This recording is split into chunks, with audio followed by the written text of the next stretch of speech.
Welcome back everyone to our gameplay series of X4 Foundations. Today's video we're going to get back to what I really enjoy the most about this game and why I play this game overall, and that's the economy. We're going to be taking a look at the stations that I've built, we're going to be taking a look at the fleet that I have built, as well as some commentary about the economy as a whole. I have found one mod that simply adding this mod has done wonders for the economy. So the way I look at this, this one mod, in addition to what I've been able to do with my stations, has really allowed this economy to flourish and for everything to really work as best as I believe it can, given the current situation with the default game. There are a lot of issues with the economy in the default game. A lot has been talked about those issues, so we're not going to rehash all of those. But essentially, the game's economy is built around ships. And in order to need more ships, the economy has to be going or there has to be war. So you've got two ways of boosting the economy. And since war isn't something you can reliably count on in the universe as the game currently is, as of 1.50, then you need another way to stimulate the economy. And the mod that I have installed is a TradeStation drain. Essentially, it's trying to simulate the fact that products are not only created and traded, but they're also consumed. So the script will, every so often, I don't know exactly how many minutes run between each cycle, but every so often, it will actually go in and reduce the percentage in inventory of the trade station as long as certain wares are above certain percentages. I'll let you guys, I'll link to this particular mod. It's on the Nexus mod site, and I'll link to it in the description below and let you guys read more about it if you're interested. But for me, it has done wonders to open up this game because it really opens up the economy and doesn't require war and a lot of fighting, a lot of destroyed ships in order to keep the economy going. It has really been awesome for me. But before we get into the tour of the stations and talking about all that sort of thing, I would like to thank the folks using the venture modules that continually send over ships into my world. I actually got this Osprey Vanguard, which is a member of the Talati family of ships, and I got it almost for free. It was sent over as part of a venture and had no shields and no weapons of any kind. No turrets, no weapons, nothing. I basically flew over to it just because I was going to have a little fun and see if I could capture it, not realizing what it didn't have on board. And it took me about 10 seconds of shooting at this thing for the pilot to bail. And I simply flew over, took command of the ship, and we were off and running. So I essentially got this one for free, and I have now outfitted it with the weapons and shields and all that stuff that I wanted to add, which of course took a lot of credits. But hey, that's the fun of the game for me, is building this stuff or getting it basically for free through the venture mods. I am less and less a fan of using the venture functions myself, but I am really very much in favor of people continuing to use them because I have gotten several free ships that way. The only thing I would add is, as I mentioned in my dedicated venture video that I did early on as the release of the venture functionality was added to the game, I have had some issues where they've glitched out. I have captured, just on this one save, probably about 6 ships that way, and I've had to sell off all of them, but so far the one that you're looking at in front of you, because they've glitched out in one way or another and they were just causing me issues. So I simply sold them off, took the credits, and have used it for bigger and better things. Now let's move on to the economy, the part that really gets me excited about this game. And this has gotten me so excited, I can't wait to start a brand new save with the knowledge that I've learned. So that's what we're going to be sharing in today's video. And for some reason, we are going down. I thought that was weird. I thought I was moving down, but of course, once you see the doors here, you realize that my ship is actually just going into storage. But that kind of freaked me out there for a minute because I thought that something weird was happening to me. On the economy front, you might have noticed since this video has started, in the bottom left-hand corner, it has been almost a continuous stream of economic activity from various miners and traders and all sorts of things that have been going on. So let's go ahead and take a look at that very thing. As I pull up, we're actually under property owned. So we've got a list of all of the property that I have. That includes now 4 stations as well as an absolute ton of ships, both that are dedicated to the stations as well as being independent. And we're going to talk about why I've done what I've done, and hopefully you can learn some things that might help you in your own gameplay. Now, I'm not going to claim that any of this is the perfect way of doing it. It's simply the way that I've tried and it's worked, so I've stuck with it. So you notice that there are several traders that you see down through here. Various types of traders, and in general, I've tried to name these based on the items that they're trading. But the first few, I actually wasn't doing that because I didn't realize I was going to have to get so specific with it at the time. But so I started out just using the standard station trader name, but then after that, I started changing things up to be more specific, because what I found is that it works best for the AI. They seem to really like it when you can allow them to focus on one task rather than having to make a lot of decisions. So then the question becomes, okay, well, why didn't you simply tie these traders as subordinates to the various stations? And the reason I didn't do that is because I am not a big fan of the AI thought process as it relates to subordinates with stations, and specifically with traders. Now, I have found that the miners seem to do a really good job overall. Sometimes I feel like they focus too much on one particular product over another, maybe more than I would like. But overall, the miners seem to work great as subordinates to stations for me. But the traders generally do not. They end up running around with a lot of energy cells or something, basic like that, and they don't get into trading the actual parts and pieces that I want to be traded and what will actually make us some money. So what I've done is I am using these traders as they're independent. They are not subordinates of any station. But what I've done, and we'll take the antimatter converter trader here, and we'll just start with him since he's at the very top. And when I click on information, you can see I've got him set up to auto trade and then antimatter converters. So what I've done is I started him out over here in Argon Prime. You can see we're right now in Tikva's Choice. But I started him out in Argon Prime, since that's where 3 of my stations are located. And then I simply gave them 0 gate distance to buy because I wanted them to buy from within this sector.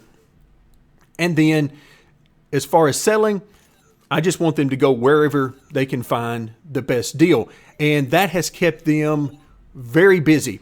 And you can see that because I am responsible for most of the economic activity in this sector, that it is no surprise that they spend nearly all of their time buying from my stations, and then they simply travel to wherever and sell off these particular wares. And the engine parts, which is made in one of our stations that we'll take a look at here in just a few moments, the engine parts trader is almost single-handedly responsible for keeping the shipbuilding going in this world as it now sits. This engine parts trader has been going from place to place and selling off the engine parts. He has managed to keep the Argon Wharf and shipyard in business, as well as all of the various wharfs and shipyards across the map in large part. So this has been definitely a great thing to add. Now let's move on to a few of the miners that I've got going. One of the great things about using that TradeStation Drain mod is that your Navidium always have a place to go. So it keeps that going. Unfortunately, Navidium is not really used in the manufacturing of any other wares, but this allows the economy for Navidium to keep going, which of course helps with your cash flow. And cash flow has not been a problem, not only because of the Nvidium, but because of all of the other mining and trading that we're doing. You can also see that I do have some miners that are not dedicated to a particular station. These guys are simply roaming around and making us a bit of money. We've got methane miners, ore miners, of course, our Nvidia miners, silicone, and so on. So this is a great mix right now, and I could certainly expand that.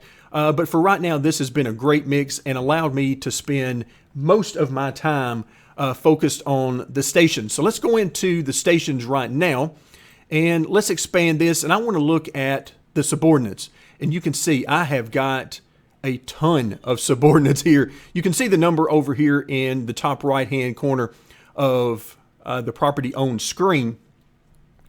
But I've got several gas miners with using liquid storage for things like hydrogen and so on, or helium.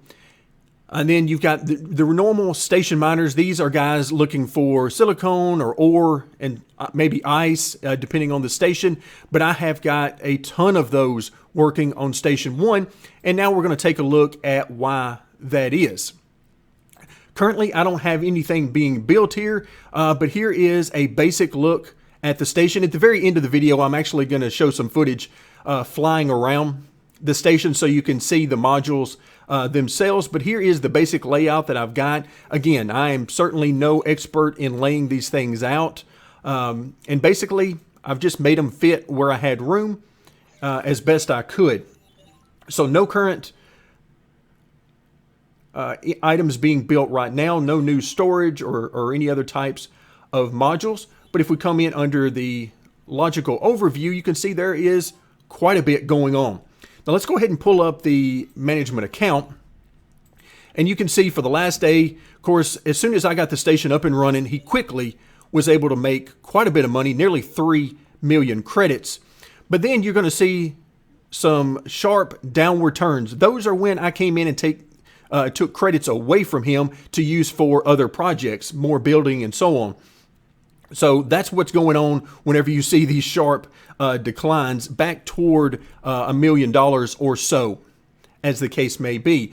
But you can see he has done absolutely great. I came in, looks like just shy of an hour ago in game time and actually took quite a bit of money away from him. Same thing once again about 30 minutes ago, and he is once again building up his money. So this is a steady source of income. And now you can see where I've got the dedicated traders. The tellurium or the tellati material that is essentially a substitute for refined metals. This particular has been a great trade good for me. I have actually 2 traders that are dedicated to this particular ware. And here you can see one of my traders. This is trader number 1, who's going to be coming in, pick up 495 of the 594. And these guys have managed to keep our inventory of this particular ware very low, which is perfect. Now, graphene is not something I'm really focused on selling. So what I've simply done here is I've lowered the sell price all the way down to the minimum. And whoever comes in and buys it, that's great. It'll give us some extra credits. But if they don't, then that's fine too, because we're going to be using it for our more finished goods. Same thing with the silicon wafers. I've actually been moving this price back and forth on all of the different goods. So what you see here is not going to be the same thing that it's been the entire time. What I do is I come in from time to time. I sort of see how my inventory amounts and levels are going. And if I find out that a certain price is maybe too low and we're selling out of it too quickly and not leaving me enough for my own purchasing and so on, then I will simply come in here and raise the price. And if it gets too bad, which I haven't had been the case so far, but if it gets too bad, I'll simply restrict the trade with other factions, and then that should really take care of it. But you can see we're still getting some trade in here as the HOP are coming over to pick up a few of these. Moving on to the refined metals, you can see I've increased the price here as well, just to try to keep a little bit more in stock. But if the stock gets to be too high, I will simply lower the price and let more of those get sold off. Again, the antimatter sales here, you can see that there's some more going on. So really everything is, I'm trying to keep it fairly balanced. You can see all the way to the left-hand side of the production chain. These are all your raw materials. You've got your energy cells, and then all of the things that we're going to be mining. You can see hydrogen. I've got the price set to the minimum because, as we've already seen, I've got a ton of miners working on this particular station. But hey, if even with the price being this low, if the HOP want to come over and trade with me, I'm perfectly fine with that. Okay, then we move on, of course, energy cells. I am not afraid to get rid of those because we generally make quite a few more than we actually need. Silicone, you can see I've got my station miners that are doing a great job here as we're nearing being full. Same thing with the ore. Station miners are doing a great job with that. And the automatic pricing, or excuse me, not the automatic pricing. I turned that off to make sure that we're not paying an arm and a leg for any of this stuff. And then finally, the methane. We are using the station miners for that as well. So all of my raw materials are doing great. You can see our workforce here. We have only 500 workers right now, and that is because I simply don't have enough habitats right now for them. But I wanted to test this out and see just sort of what effect this had on my particular station. And what you notice is you get a bump in the production. Now, you do have to provide food rations and medical supplies, which I'm actually doing with a separate station. But you can see that we're getting an increase in efficiency, which means that we're using the same number of resources, but we're getting more production out of those resources.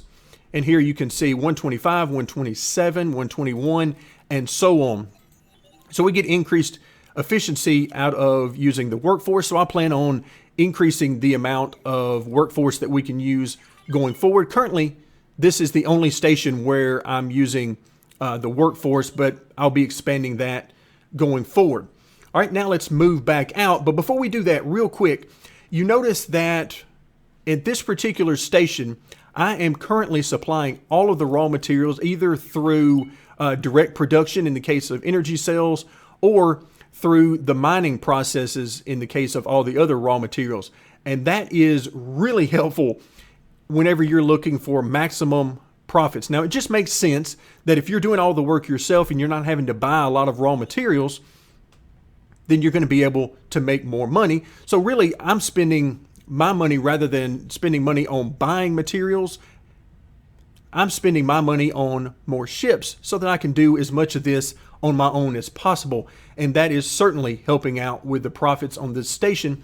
So we're going to now contrast that over with station number 2, where I am not quite making all of the raw materials that I need. First, we'll take a look at the subordinates, and you can see I've only got 5 miners currently working on this particular station. And let's move in and take a look at the logical overview.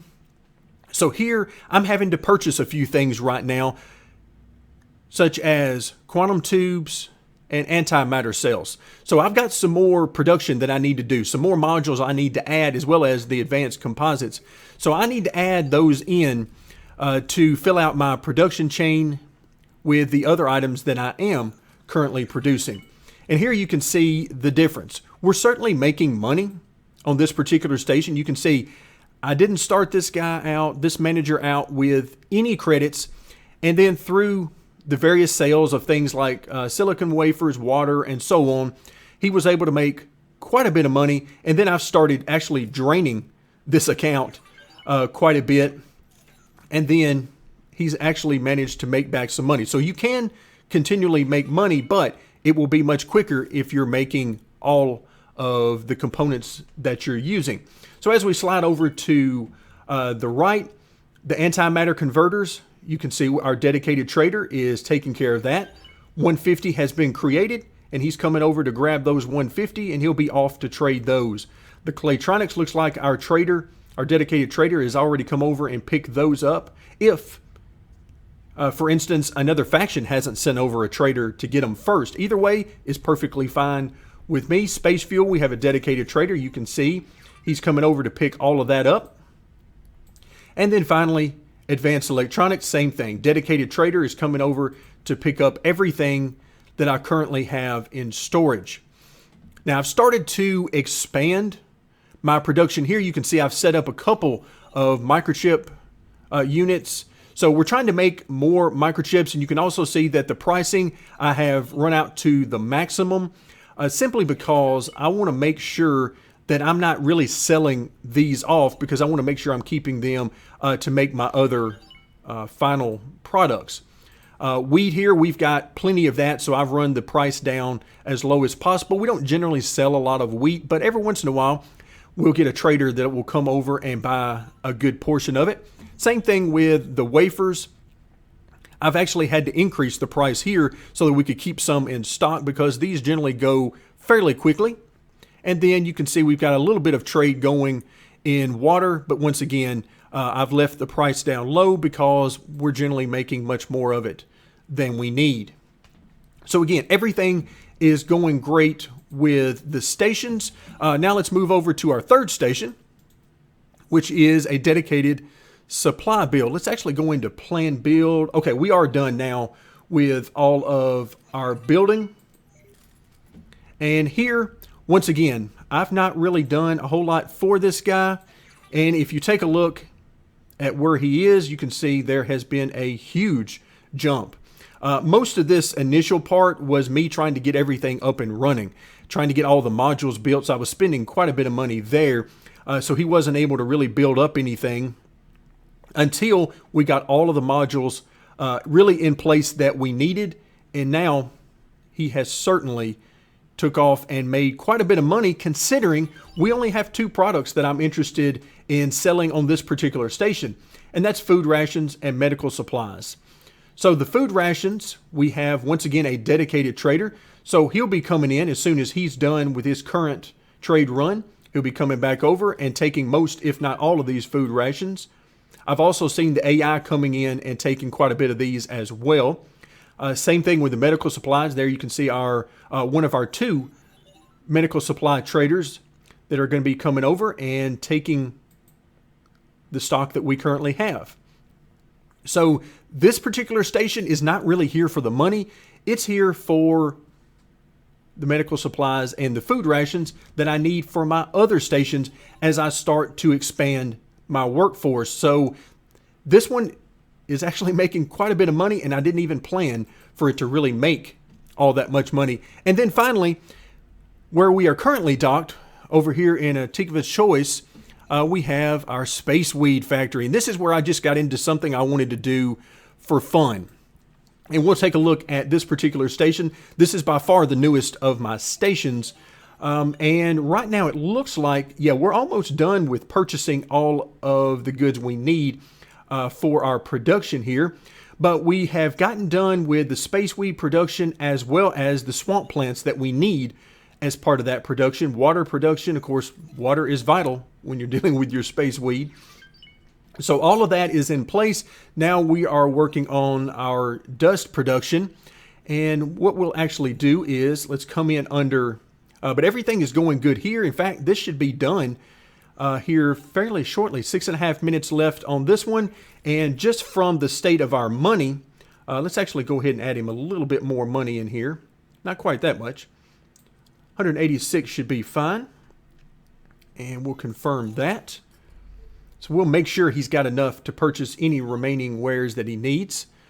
But here on this particular station, you can see we're not making any money right now. I did drop in a little bit of money for the time being, but this guy should make tons of money here very shortly.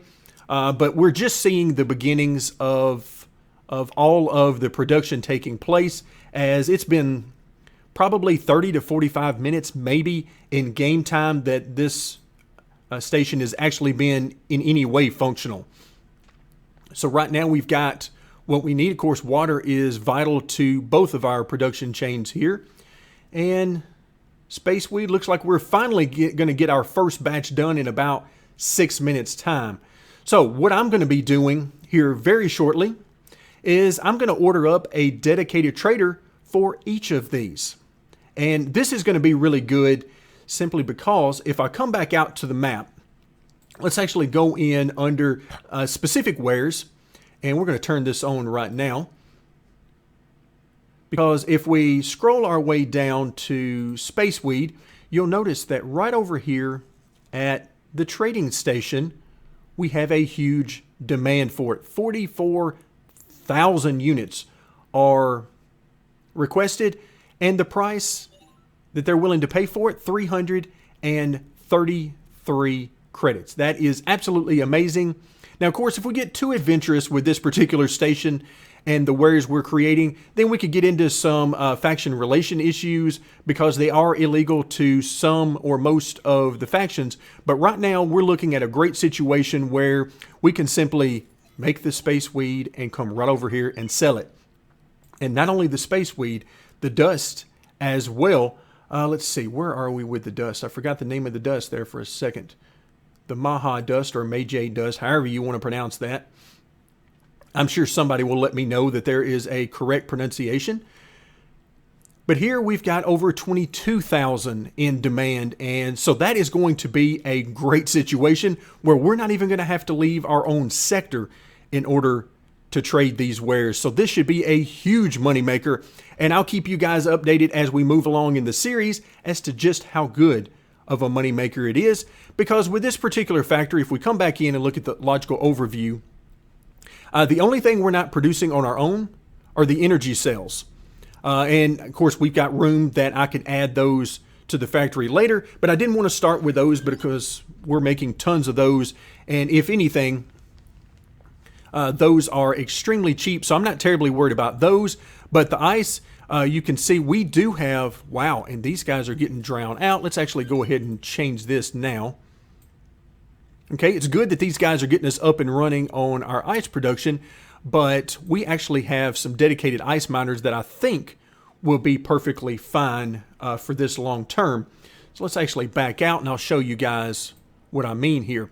So our subordinates, we currently have 4 ice miners that are working here nearby in Hatikva's Choice 3.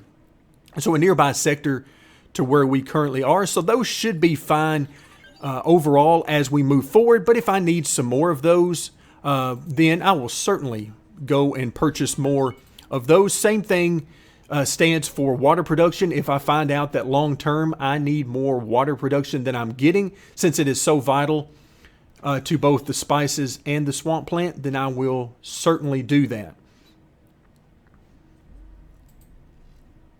All right, so everything is up and running there. So those are my 4 factories. If I sort of zoom out a little bit, you can see that, let's turn off some of these overlays. And you can see that there's quite a bit of traffic, particularly around the trading station. And that is awesome because the more activity we can generate with our own economy as the player, then the more that stimulates the trading that we're seeing with other factions as well. And if we come over to Argon Prime, you can see I've essentially taken over Argon Prime with all of my miners and traders that are running around in here. But again, the good news above all else is that it's enabled me to have fun. And that's what I would encourage each and every one of you guys to do. I'm not concerned with what mods you use or don't use. I'm really concerned with helping you guys to maximize the amount of fun you can have. So if you see a mod that I'm using that you like, then that's what it's here for. I'm trying to showcase the different mods that are helping me increase the amount of fun I'm having. But if you see mods that I'm using that you simply aren't interested in, then that's understandable as well. We all enjoy playing the game in a little bit different way, and then sometimes in very different ways, but they're all perfectly valid ways of playing as long as you're having fun. So currently I see some guys over here. Looks like we've got a nemesis over here. I might have to stroll over and try to take that one here in a little bit just for the added fun. You have to be careful about your faction relations if you do that too close to a station. In this case, one of the Argon stations, because you might temporarily lose some of your relationship with them. But overall, you can see there's a lot of activity going on. Again, a lot of this I am actually generating with my own ships, as we now have a pretty sizable fleet, and I am very happy that the economy is currently able to sustain that fleet. plus some expansion that we plan on doing going forward. So that's going to do it for today. Thank you very much for joining me. Hopefully you've enjoyed the video, and stay tuned as we will continue our X4 Foundations gameplay series.